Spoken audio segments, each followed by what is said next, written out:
If you're a Ford fan looking for a new sedan, you better look in a different direction because, well, it's not going to be there in the future. Ford said last week it's ending most of its North American car lineup as part of a plan to, well, save money and make the company more competitive in a market that continues to move towards trucks and SUVs. They're even getting rid of the Mustang. Just kidding, that's gonna be around still. According to The Drive, the automaker will be redirecting some resources used on sedans for building a new lineup of authentic off-road SUVs designed with real capability in mind. Let's just hope the gas prices don't go up, otherwise Ford will be in trouble. Just throwing that out there.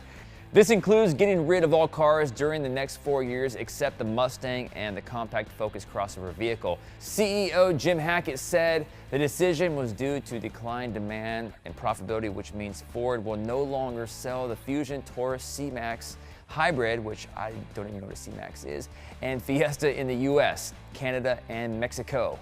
Seriously, what's a C-Max?